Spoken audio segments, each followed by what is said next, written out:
नमस्कार दोस्तों। सबसे पहले हम लोग क्या करेंगे, ईटीएफ देखेंगे कि कौन से ईटीएफ हमारा इस बाइंग सीट में आ रहे हैं, कि हमको किस ईटीएफ का मंथली एसआईपी करना है।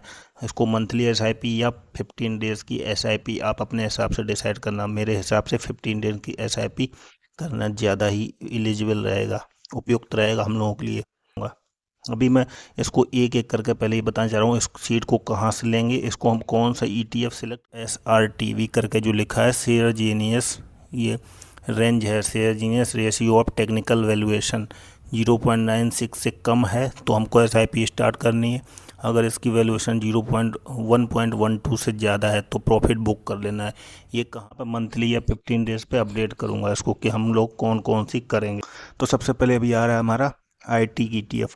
IT के ETF हमारा देखो ये दिया है 52 वीक क्लोज हाई। ये इसका LTP लास्ट ट्रेडिंग प्राइस जो है 52 वीक हाई से कितना गिरा हुआ है, 22.66%, 22.71%। तो ये 22% अप्रोक्सीमेट IT इंडेक्स गिरा हुआ। तो एक इंडेक्स IT हो गया, इसमें से सभी SIP एक ही इंडेक्स में हम एक SIP ढूंढ लेंगे, ठीक है। IT से हमने एक ले लिया। उसके बाद नेक्स्ट आएगा यहाँ पर, नेक्स्ट और कौन सा गिरा हुआ है, ये अपना मफांग गिरा हुआ है 16.32%।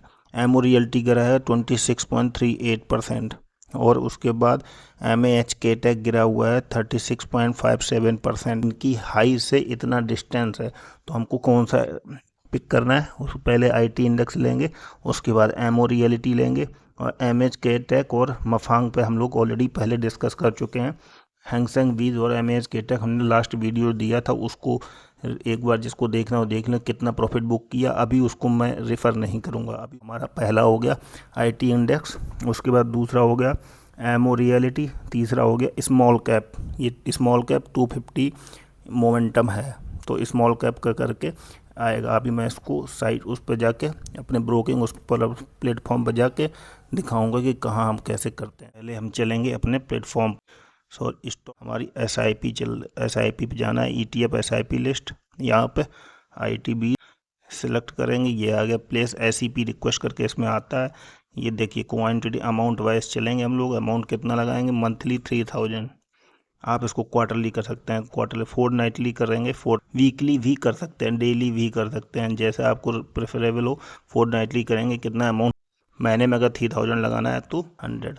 डेट, स्टार्टिंग डेट क्या ले लेंगे, सैटरडे मंडे, ये 24 का लेता हूँ मैं, ठीक है। स्टेप अप भी कर सकते हैं। स्टेप अप अगर मार इंडेक्स गिरता जाएगा तो उसको स्टेप अप करेंगे। अभी इसको हम लोग स्टेप अप नहीं करेंगे। स्टेप अप करने के अलग प्रोसीजर है। प्रोसीड फॉर कंफर्मेशन, ये मैंने करके दिखाया। दूसरे SIP आप अपने प्लेटफॉर्म पर खुद कर सकते हैं। तो एक ये ऑर्डर हो गया, यहाँ से आप जाके ऑर्डर चेक कर सकते हैं। दो मैंने और बताई थी, एक बार और दिखा देता हूँ। ETF सिर्फ यहाँ पर जाएंगे। नेक्स्ट कौन सा था, स्मॉल कैप। ETF में जाएंगे, स्मॉल कैप करके इसमें बहुत आ जाएंगे। HDFC का स्मॉल कैप, तो जो आपको सूटेबल लगे, आपके प्लेटफॉर्म पर कौन सा आ रहा है। तो हमारा ये मिराई का था तो मिराई का ले लेंगे। सबका अलग अलग स्मॉल कैप ऐसे आएगा, तो आप अपने प्लेटफॉर्म पर चेक करिए आपको कौन सा सूटेबल लग रहा है। और इनका प्रॉफिट कैसे बुक करना है वो मैं बता चुका हूँ। ये रेशियो जो है 1.12 से ज़्यादा आएगा तो हम प्रॉफिट बुक करेंगे।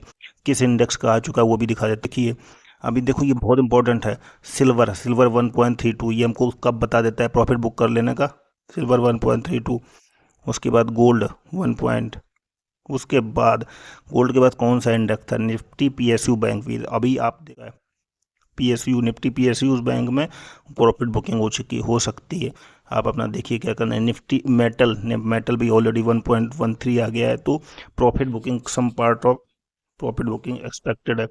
निफ्टी 200 वैल्यूएशन, एक ये हमने लास्ट में एक इसका शॉर्ट मेरे पास पड़ा होगा, इसमें भी 1.13 आ रखा है। तो ये इंडेक्स में देखिए कितने, जिसमें ऑलरेडी ये अब मैं दिखा दिया, तो हम उसको प्रॉफिट बुक कर लेंगे। ये गिराऊंगा मैं, थैंक यू।